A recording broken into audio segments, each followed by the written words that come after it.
Spots, you're welcome to offer those too. Okay. Right? So let's, previous. For 911, certainly Missy was one of our 911 operators, and she was instrumental in several positive outcome incidents, and did receive the Lifesaver Award for a positive impact in CPR instruction. So, Missy, thank you for all your time and calls, and Thank you. I know the B team misses you, so. I miss them too. But good luck with your new position, and Thank you. thanks for all your years there. Thank you. Missy joined us just a couple months ago as the assistant to the court fiscal investigator position that was created to help improve collections in Cumberland County. About 2 months after she was hired, he left. And Missy has pretty much single-handedly, with the help of the advisory board, been keeping that department running and keep moving with the initiatives that we've had. And I'm very pleased with the work that she has done. We've gotten a lot of things. I think we've gotten a lot done, considering the fact we have one person doing it. At this point, she has an extensive history with the courts, through the clerk of courts and Judge Placey. I know Judge Placey is very pleased with her and very unhappy to see her go when she left to go to dispatch. So we are very happy to have her with us, and she does an incredible job. Thank you. So again, on behalf of the Board of Commissioners, thank you so very, very much. Thank you. You get a photo picture? Missy loves pictures. Sorry, that's okay. Yeah.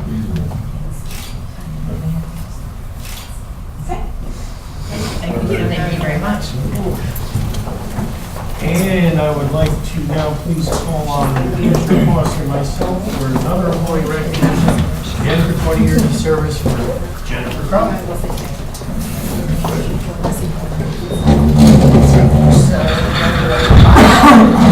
Paul Shokin on behalf of the Board of Commissioners. Jen came to the county and first started in solid waste and recycling and the planning department, and then came up to the commissioner's office. And again, thank you so very much for all that you do for all of us. I'll turn this over to the chief clerk.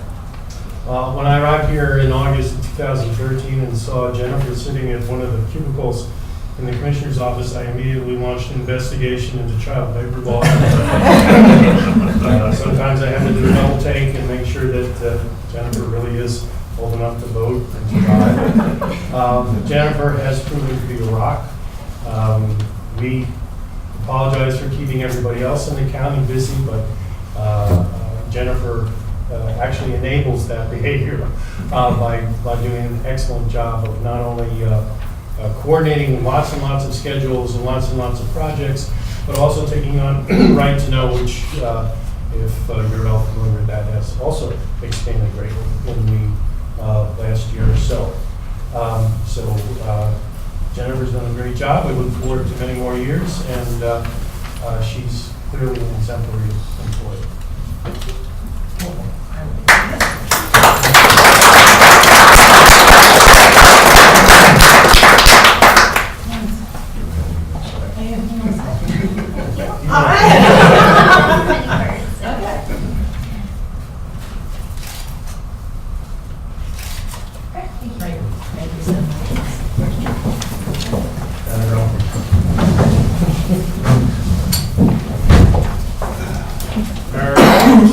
Moving on then to item number 5, Dana Best, review resolution 2015-5, a budget adjustment. Community Service is requested to increase revenues and expenses by $435,652 for the Community Development Grant. The County Records Improvement Fund is requesting to increase expenses by $130,900.29 for the Pavona, Perry, and Register program. Any questions for Dana? All right, let's turn it over to Sandy for contracts and rates. Thank you, Mayor. Good morning, everyone. I'd like to call Wendy Shaver to discuss the agreement between Aging and Community Services and Allied Attorneys of Central PA LLC. Wendy? Good morning. I'm here this morning to ask for your approval to increase the rate paid to Allied Attorneys to execute power of attorney. Due to a new PA law, which is Act 95, the POA has become more complicated and time-consuming for the attorney. The current rate per document is $65. We're requesting to raise that rate to $100 per document. Their normal rate for POA is $200. Any questions for Wendy? What was the increase again, Wendy, you're talking? 65 to 100. When was the last increase? Do you know? The service was bid about 2 years ago. We settled on a $65 rate per document for a living will and a POA at that time. They've stayed that rate until now, and this new law came into effect January 1 that increases the time spent with the consumer explaining the power of attorney. Do you recall what the rate was before the rate was set 2 years ago? We had used another attorney at that time. So it was per hour, I see. and I do not remember what that rate was. One of the things that I think has changed, though, from a couple of years ago is the fact that these lawyers are no longer doing wills, right? Correct. Okay, previously they had been doing wills, so but you're saying their work now is going to be more complicated? It is because of the power of attorney laws that were enacted. There's more parts to it, and the time-consuming part is they have to explain to our consumers what they're agreeing to or not agreeing to. So whether, it used to be like a 45-minute appointment, now it's gone to an hour and a half. So that's the reason for the increase. And it's only for a power of attorney. It is. The other document, the living will document that they do for us remains at $65 per document. So what is the document that they no longer should refer to? The insurance will. Refer to? Just the regular will. We do not pay for that service any longer. We had to limit what we did, and we decided that the two most important documents were the living will and the POA. Right, so they lost For our some community. responsibilities and they picked up some other responsibilities. That's an imbalance. And they charge us per document, not per hour. So on the living will, this is included in the power of attorney? It is. Pretty heavy increase. There you go. Yes, it is. Any other questions? Thank you, Wendy. And again, this is a service that we provide primarily to indigent senior citizens is what we're talking about. 60 and above. Okay. Okay, next I'd like to call on Penny Brown to discuss the agreement between Bureau of Elections and Pennsylvania Traffic Policing. Penny? Good morning, Commissioners. This is a contract, the one we use every 6 months with Penske to rent 4 of their trucks, delivering and returning the voting machines for the May primary. Any questions for Penny? Any increase? Oh, I'm sorry, no increase from November. Thanks, Penny.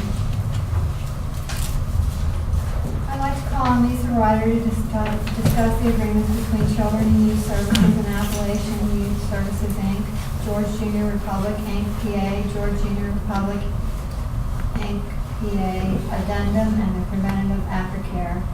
Lisa. Good morning, Commissioners. I'm here to ask for approval on these contracts. Appalachian Youth Services is not requesting an increase for fiscal year 14-15. George Junior, they have a number of services. They're only asking for an increase in their community residential of 5% from 138 to 144. This increase is one of our, this service is one of our lower group home services, per diems. They have not had an increase in the last 5 fiscal years. The next one is the George Junior Addendum. This is to remove the preventative aftercare from their contract as of December 31st because preventative aftercare wants to become their own entity. So that's why there's a preventative aftercare contract now. And they're asking for a 2.9% increase, which is $1.26, and they have not had an increase in the last 5 fiscal years. Any questions for Lisa? Thanks, Lisa. Next, I'd like to call on Annette McCullough to discuss the agreements between Claremont and Companion Radio, J.C. Ehrlich Company, and Premier GPO addendum. Annette? Yes, we're asking on behalf of Cumberland for a contract for 1 year companion radio. This price has been a reduction, about 24% reduction, because we have, this does not include the rehab beds, so it's less beds, and we have received a longevity participant rate So the rate has been reduced by 24%. Ehrlich is the pest control, both the monthly and the yearly of all of the facility. It is a 1.2% increase, $60 increase a year. And the third one is the GPO Premier. This is only a participation. There's no cost associated with. If we, it is adding 3 vendors, 3 manufacturers to the GPO contract, that if we participate or if we want to use those vendors, we have a price reduction through the GPO, but there's no commitment on expenditures. Any questions for Lynette? Thank you, Lynette. Carl Bosch wanted to us today to discuss the submission of grant application to the Pennsylvania Association of Conservation Districts. Carl? Good morning, Commissioners. The Conservation District is seeking approval for the district to apply for a $2,000 grant with our state association that will enable citizens in the Yellow Breeches watershed to become educated on stormwater and nutrient runoff, and actually provide some funding so they can install some practices on their property to improve water quality. Examples might be a rain garden, rain barrels, things like that. Carl, what do you see in terms of this grant application? What kind of funding can we anticipate from this? Well, the Yellow Breeches Watershed Association, I think, will be providing some funding also to match some state association funding. And there's going to be a contest for the citizens where they can come up with their own unique ideas that they think might work on their property to control stormwater. So it's kind of thinking outside the box for citizens to, it's kind of like a contest to come up with. No, I'm just wondering, I mean, what are we anticipating in terms of a possible grant? $2,000. 2,000? $2,000, correct. I'm sorry. Yep. Hear that right.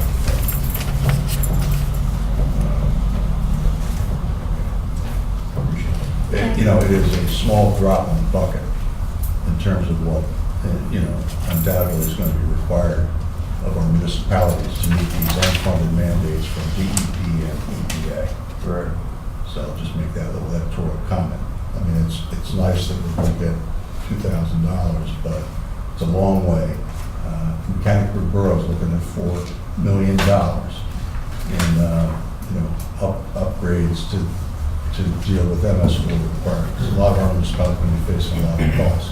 I think, you know, this is a positive step forward, but, you know, it would be nice when the federal government and the state government mandate things that they provide a funding mechanism or funding to go with the requirements. But there's a little bit coming from somewhere, so thank you. Thank you, Carl. Next, Bob DeGrosa will be discussing the agreement between the controllers and Infoseal Service. Bob? Good morning. I'm asking for your approval on our Infoseal maintenance contract. It is the maintenance on our check sealer. We produce all our checks in-house, and we process our payroll checks running through the sealer so that they're all sealed, all the confidential information protected before they go out the door. Annual cost is $865. Any questions? Thanks, Bob. Next, we have 2 items for human resources.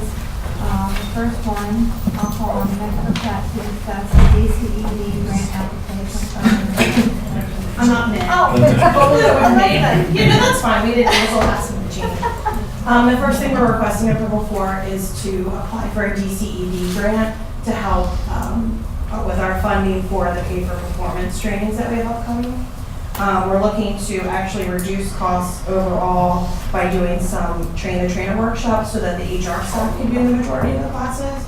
So the total cost we're looking at is about $6,900. The grant would fund half of that.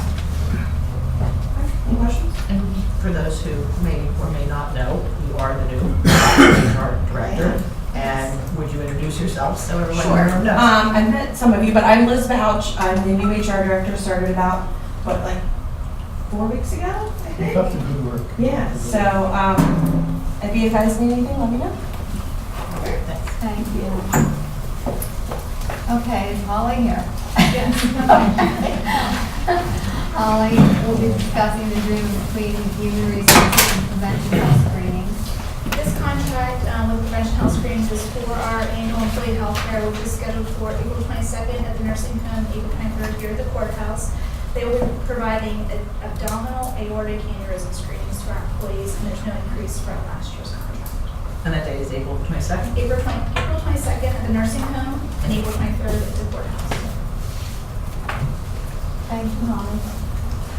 Next, I'd like to call on Mark Adams to discuss the agreement between IMPO and Lincoln Computer Corporation. Good morning, Commissioners. This is the annual maintenance for the AS400 system. The cost this year is $4,231.90. That's an increase of $233. Hopefully, this will be the end of the AS400. Register of Wills is the last group that's on it, and they have a big project. They're going to get off of that by, I think, June, July timeframe, but we need to carry the maintenance just in case, so for another few more months. Does that price include the hand crank? Yeah. I mean, it's like, I'm looking at both, bridges, 2 years, $2 million, AS400, $1 gazillion. Time ago. So, Mark, when is the Register of Wills project supposed to be completed? I believe it's the end of June 2015? this year, yes. Okay, and at that point, We'll have data, we'll have some legacy data on there, so we may want to try to pull some of that data off into a more modern Microsoft SQL database, just in case we need the historical data, and then we can shut her down. So we don't feel that the abacus backbone for the AS400 is the optimal way to go? Yes. So at this time next year, we won't need to do this? Correct. Thank you. Thanks, Mark.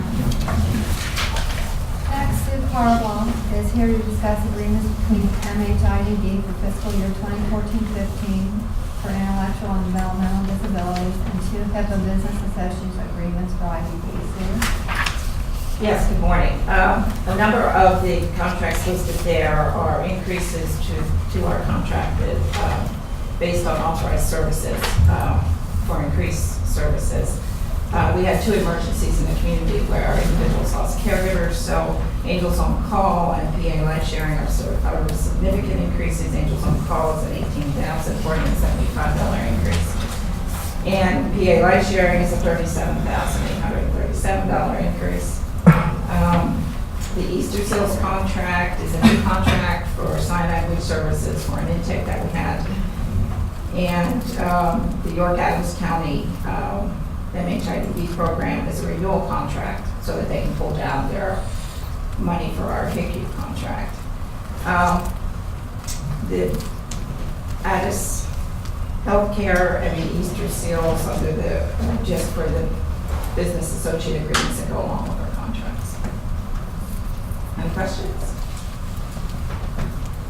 Thank you, Sue.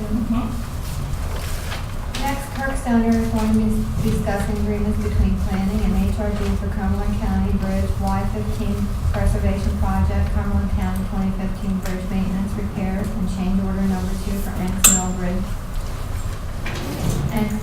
Road Bridge replacement. Kirk? Okay. The first 2 are related, so let's actually start with number 2, the supplement A. We have our maintenance agreement, our bridge maintenance program back in July. We had a proposal from HRG to put that together. What we're doing is having a supplement to that where we're pulling a certain subset of work out and creating a new agreement. That subset of work is actually bullet number 1 there, preservation project on Bridge Y15. Y15 is Aggie Bridge, it's in South Middle Township. If you're Willing Springs Pool and you're looking back, it's a Stone Arch Bridge. If you're cheap like the Stoner family, when you're swimming in the creek, you look up, that's the bridge you're swimming under. So,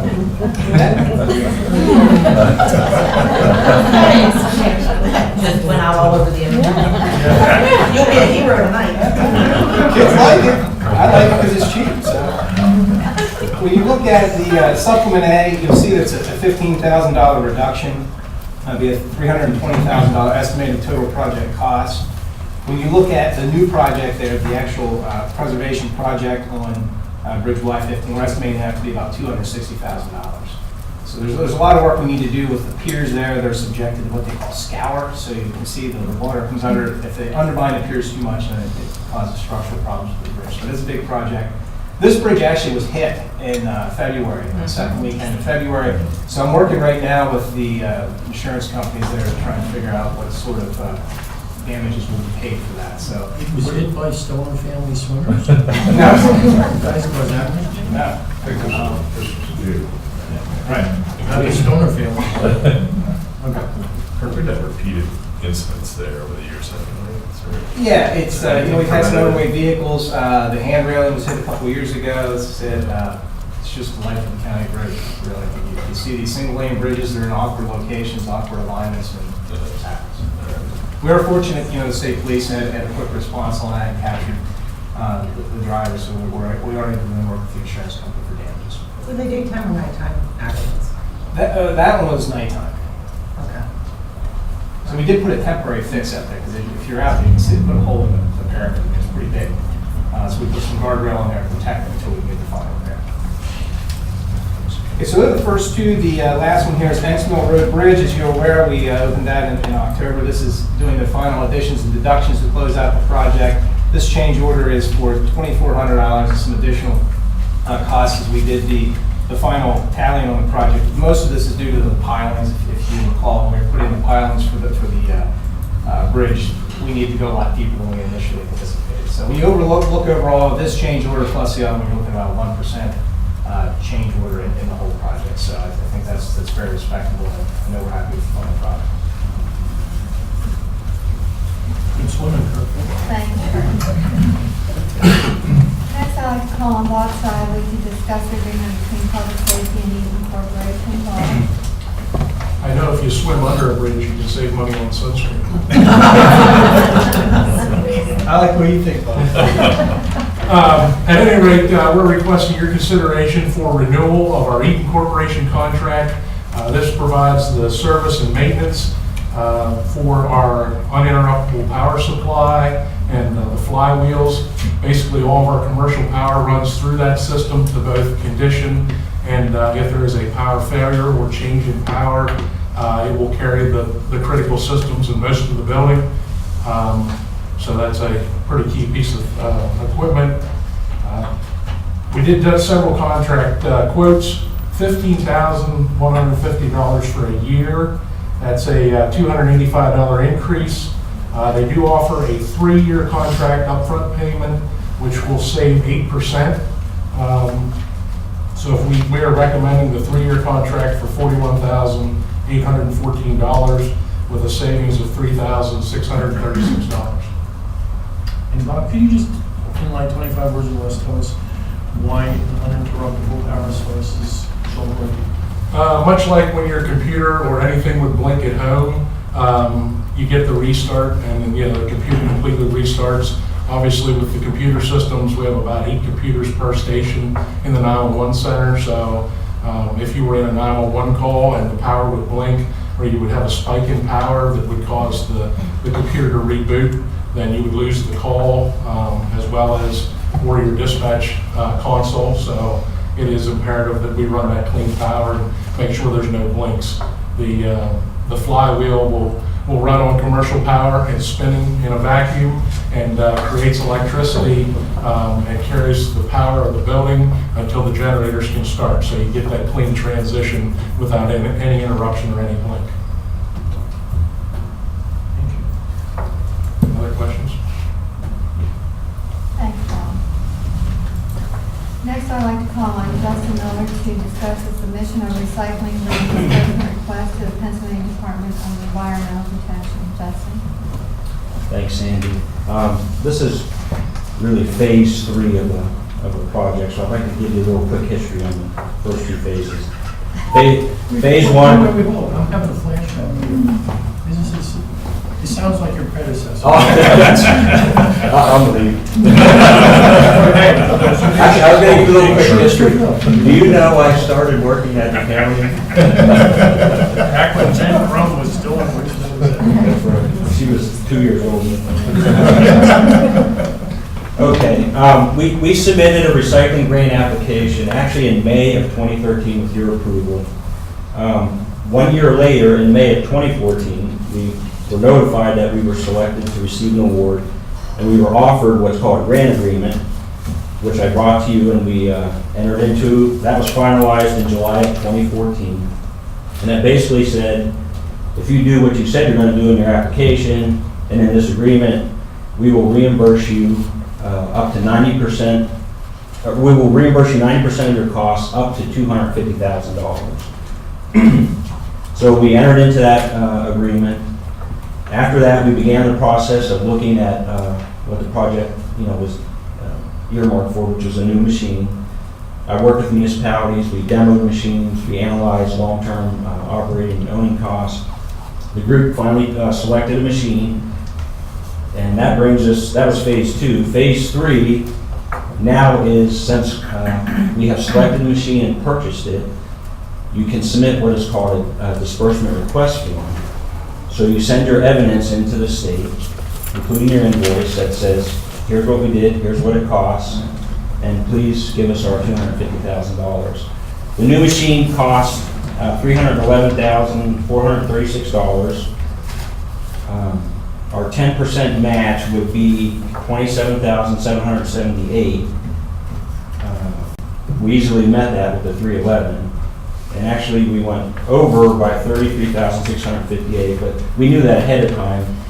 And the match and the overage is being paid for through the capital funds that the municipalities have been paying in to buy the new machine.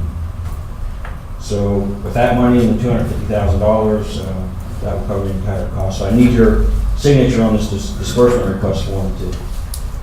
We paid the check. I want to get that money back in as soon as possible.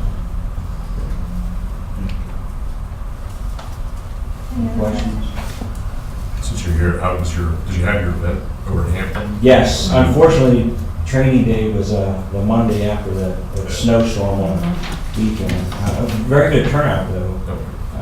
We did another training day because of that just this week. And the machine is running right now and it's performing fantastic. Good turnout, so that's Yeah. Thanks. Thank you. Thanks, Justin. Next, I'd like to call on Melissa Mitchell to discuss the agreement between tax claims and government software services. Good morning. This is an addendum to our agreement with government software services for the printing of our delinquent tax notices and tax sale notices. They did our printing last year, and we had a year agreement with them, and they did a great job. And we're just extending it till December of 2017. There's no increase. It runs about $3,000 a year.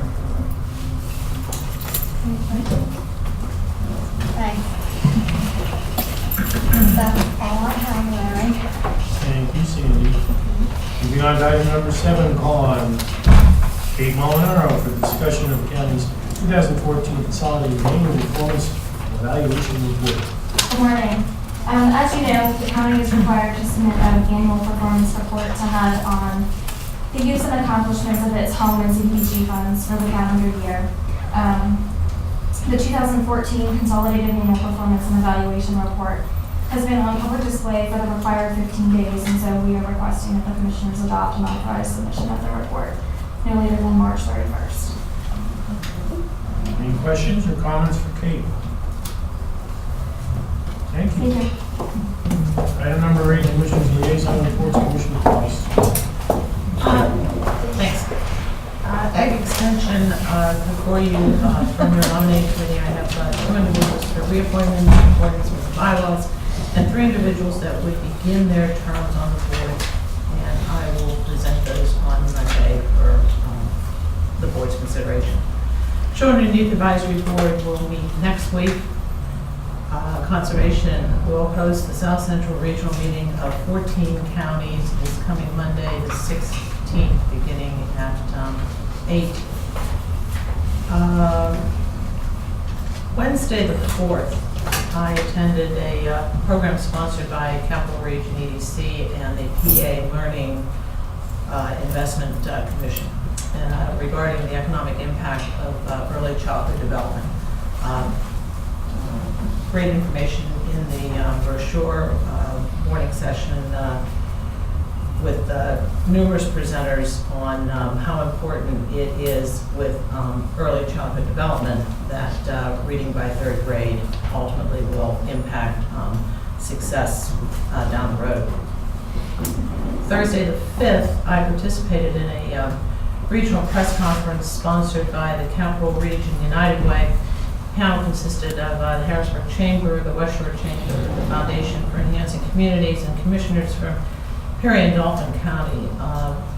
I can tell you from the press advisory that in the past 5 years, there's been a steady increase in the demand for health and human services programs in the Capital Region to identify and understand the needs of our community. United Way, the Capital Region, formed a partnership with the Harrisburg Regional Chamber, Perry County, West Shore Chamber of Commerce, Cumberland County, Dalton County, and the Foundation for Enhancing Communities.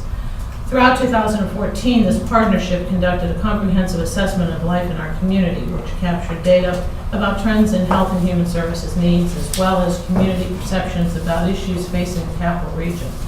I have a rather extensive document here that outlines what those needs and assessments for the region is. This past Friday, I attended the FirstNet Regional Conference at Shippensburg to hear the rollout of the proposed program for the expansion of broadband as a dedicated net for first responders. I made reference to this yesterday during the financial meeting that Mission Critical had presented.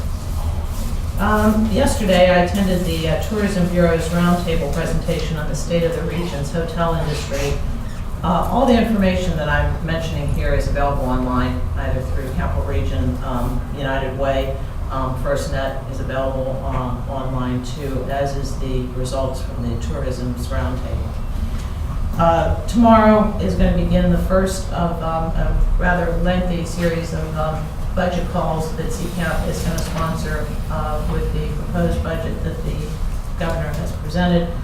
And we will, over the next many weeks, be involved with potential impact of what this proposed budget is going to look like for the counties. So that's all I've got. Any questions of me?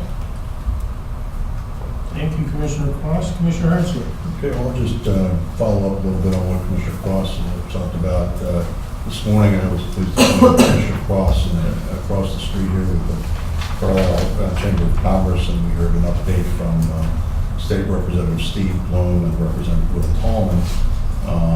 As a result of redistricting, Representative Tallman now is representing a significant portion of the Carlisle area.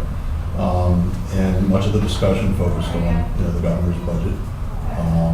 What I was really pleased to hear was both Representative Tallman and Representative Bloom indicated that Governor Wolf, our new governor, is going out of his way to meet individually with members of the General Assembly, something that they both said had not occurred with the prior administration. So I think that's a positive development. Last Tuesday, I was honored to be among a handful of county commissioners from throughout the state who was invited by the governor to attend his first budget address in the hall of the House before a joint session of the House and the Senate. And no matter whether anybody agrees with all, some, or none of what the governor has proposed, I have to admit that this governor is challenging the status quo. He's the first governor in 18 years, frankly, to finally come forward with a plan to provide for meaningful homeowner property tax relief via the homestead exemption provision of our state constitution, a provision that was overwhelmingly approved by Pennsylvania's and Cumberland County's voters in November 1997. And since that time, one state administration after another and one General Assembly has failed to provide a mechanism to grant homeowners the tax relief that they otherwise are entitled to under the Constitution that we're all sworn to uphold and defend. As an analysis I did with respect to Cumberland County a couple of years ago would indicate the homeowners here in our county through slots gaming are only receiving 8% of what they otherwise would be entitled to in terms of tax relief under the Constitution, if that provision, the homestead exemption, were fully implemented. So while there may be folks who, like all, some, or none of what our governor's proposed, I think we actually might be at the point where the moment of truth has arrived. So for all those that talk the talk at election time about the burden of property taxes on the backs of our homeowners, actually now is the time to work with our new governor, who's not only indicated that he's talking the talk, but he's willing to walk the walk. You know, there's a lot of things in the governor's proposal that we may not agree with. But, you know, I think the time Governor Casey said many years ago, it's time to put our heads together instead of banging them together. And our property tax burden homeowners have waited long enough, quite frankly. Again, I just want to say it was an honor. I felt special to be invited by the governor to the joint session. I joined County Commissioner Josh Shapiro from Montgomery County, County Commissioner Jim Wanzak of Lackawanna County, Philadelphia Mayor Nutter, Allegheny County Chief Executive Rich Fitzpatrick, Mayor Pappenfuss from Harrisburg, Mayor Gray from Lancaster. And it was an honor to be there. I actually had a little FaceTime with the governor in his reception room before the governor's budget address. So, but I was really happy this morning to hear Representative Bloom and Representative Tolman. While they're not going to agree with everything, and they may disagree philosophically with some of what the governor's proposed, I think there is the elements there for hopefully reaching common ground and getting this budget hopefully enacted on time too. Speaking of the budget, I know we're going to get an update, as Commissioner Cross said, from CCAP tomorrow, but I understand a key part of the governor's budget is to move toward the restoration of the 10% funding that was cut from human services in counties. And that's not going to all be recovered in 1 year, but I think the governor recognizes the need to restore that funding cut that occurred a couple of years ago. In addition to that, and while there was no Agricultural Land Preservation Board meeting as was scheduled yesterday, it was canceled because I guess there was no immediate business that needed to be addressed at this time. We have received word that the county should be receiving a state farmland preservation allocation of $1.064 million this year, which, when combined with all other available resources, should allow us to preserve some 730 acres of prime farmland in Cumberland County in the 2015 program year. That's actually more acreage than we've preserved in any 1 year in recent years. So I understand that the governor's budget does include the allocation for about $30 million statewide for that, and our share would be about $1.064 million of that. So I have a local emergency planning committee meeting this evening. I hope you'll be in attendance. I see Bob's here, so I'll be there tonight, Bob. And a Housing and Redevelopment Authority meeting tomorrow, and Capital Region Council of Governments on Monday. So I don't have anything else. If anybody has any questions? Thank you, Commissioner Eisler. Commissioner Eichelberg. Okay, just a handful of items. Most of the groups that I'm associated with are moving next week, but one or two items of interest. We do have I did attend the Western Cumberland COG meeting this week, and like a lot of our municipalities, they were discussing their options in terms of shortages with road salt. The problem we're not going to have to worry with anymore for some months now, but and actually was able to provide them some information on the bidding process and some of their options on that for future recourse when they're unable to have their contractor meet terms of contract. So Upper Mifflin Township apparently was going to withdraw from the organization, and so that's a bit of a setback, but I think we're going to have another contact. I think they are going to have another contact with them to see if there's something they can do. Obviously, they prefer to have the higher membership and higher participation rate. Next week we have Monday, the Library System Board meeting, and we of course spoke last week about the upcoming public sessions. Tuesday is the Cumberland Area Economic Development Corporation Board meeting. Thursday. We have planning. The monthly meeting for planning was canceled last month, so we'll have some attention to it this month. MHIDB also is Thursday. The one item I did want to report on is that, I think I mentioned before, I've been appointed to the Academy for Excellence at CCAP, our state association. It's the Academy for Excellence in County Government Committee, and our job is essentially to provide for advanced training opportunities within the association, particularly for public managers. CCAP's long been involved in providing training for county commissioners in addition to their lobbying function. But they've become very involved in recent years on the idea of upgrading skills, modernizing skills of public managers who help us as commissioners accomplish the things that we do. And we had our own Heather Fritz graduated through that program this past year. There are several layers to that program, and the one that we had significant discussion on recently is the advanced certification. I've been trying to build the program out for years.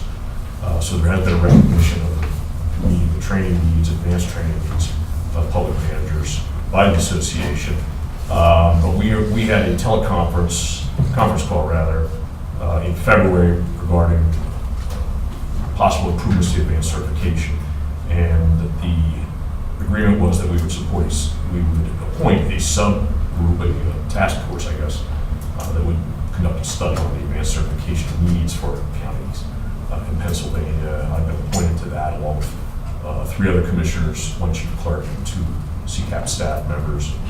We will be meeting at the conference, the summer conference, or spring conference here at the Hilton in March, and in April.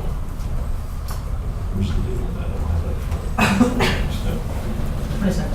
22nd March, okay. And so we're going to hold a special meeting on that and have discussion and get back to the rest of the county commissioners on options for continuing improvement of the management training for county employees. So we'll have more on that in May. And that's all I have. Any questions, comments? Commissioner Eichelberger? Thank you. Moving on to item number 9, to request an executive session regarding personnel issues. And item 10, other business. Rebecca, thank you. Good morning. I wanted to make the board aware of a grant opportunity that the steering committee met and discussed on Tuesday that we would really like to pursue. It's a very interesting opportunity. It could be a bit of a long shot given it's a national solicitation, but we think it's worth it.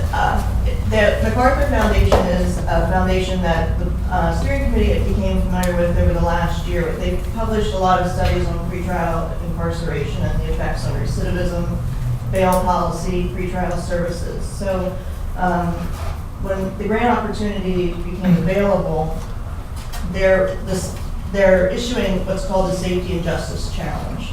They're going to invest $75 million over 5 years looking at local jail usage and ways to reduce jail usage beyond what it was intended for, public safety, pretrial, but looking at the impact on low-income and minority populations as well. That's the focus. The first part of the grant, they'll award 20 sites $150,000 for a 6-month intensive technical assistance project where you review the data with the technical assistance partner. They pay the salaries of the employees who are involved in the project based on a prorated percentage of the time that they're investing in it. The kickoff would be in May in Washington, D.C. You would take a team from the county there, meet your technical assistance partner, and lay out the 6 months. If your plan is approved as one of the top 10, then they will invest $500,000 to $2 million in your plan over the next 2 years. So it's due March 31st, and it'll take a lot to get it together, but we'd like to pursue it with your permission. And nothing that I can see in the actual solicitation requires a signature, so I'm going to double check that, but it's an online application. And there's no match. No match at all. No match at all. No. Even if you're not one of the top 10 sites picked, they will still invest some funding for you. And Rebecca, this dovetails with a lot of the directions that criminal justice policy steering committee is taking in terms of risk assessment, diversion, and other things. Ultimately, at least one of the objectives being to lower the cost of incarceration and running our prison. So this is not going to be taking us off in a different direction. It in fact reinforces work that people. It will allow us to enhance our efforts and move them along more quickly. The technical assistance that they're going to provide is, more than we can do in any given period. That the experts from the field are from the Vera Institute of Justice, the Justice Management Institute, the Center for Court Innovation, and Dave Freed has worked through the District Attorneys Association with a lot of those organizations, so he was excited about that. So we would be competing though, county to county for it, not by PCCD, not state, No. not. It's all local county governments or city governments that can apply. Anybody who has a jail that they are responsible for that has 50 or more beds can apply. Regardless of sentencing. So you have, I guess what I'm thinking, you have 50 beds, you can keep people overnight, let them go. But not Yeah. usually. That's So- the criteria. Okay, so 50 beds incarcerated, but it doesn't matter how long they're incarcerated. No, I mean, they ask for a lot of information about your Okay. county. And I think they're looking to not pick sites that are all alike. They're looking for a range. So if Okay. you're great at collaboration, they're probably going to want to pick a few sites that do that well. Then if you have no history of collaboration, I think they're looking to see what works best across the board because they want to move the project nationally. Okay. So for our arrangement with Perry County and holding their female inmate, have we just told Perry County we're going to apply for this? Do they know that? Do we care that they know that? Doesn't matter? I don't think that it matters at all. I mean, it's I was thinking if we were talking about minorities and low income, whether or not the female population would be considered part of that minority, and whatever. We can talk about that, but. Yeah, we have gathered some of the statistics on admissions to the jail, and for example, our African-American admissions make up 18 to 20% on average annually, where the population is 3.7%. Is that male and female? Male and female. Okay. Let me ask a question, is how much time, effort, personnel costs are involved in putting this all together to apply for this grant? And you also mentioned about taking a team from the county down to. Yeah, the grant covers those costs. It's a 2-day, May 27th and May 28th is the kickoff of the project if you're selected.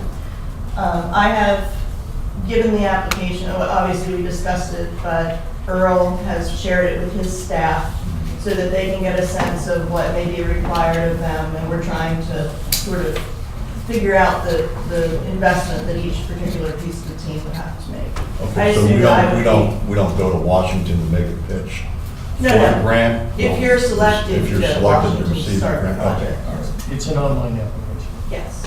And I can't see anything so far that requires a signature to apply. I'm just wondering how much time away from other tasks is required to, put this all together and apply for the grant. Well, the group felt that if we're lucky enough to get selected, that we would make it work. I mean, because it just would be able to push our efforts. Okay, so we forward have the much time quickly. to essentially, and we have the extra time to do all this. It's, in fairness, I mean, I'm just asking. part of Rebecca's job is to, as it is with many of our people, is to write grant applications and in fact increase our funding for grants. So as far as Rebecca goes, this is part of your job. This is on over and above. And like a lot of things that we do around here, it's a collaborative effort where you pull in, what other people who are directly involved with stakeholders have to offer. And the good news is it's not a lot of time, so even if we wanted to slow the way on this, it's got to be done pretty quickly. So it'll have to be done pretty expeditiously. Well, and that's why they asked about the match. But $75 million in a national effort is rather significant. over a 5-year period. Right. And who are these guys in the MacArthur Foundation?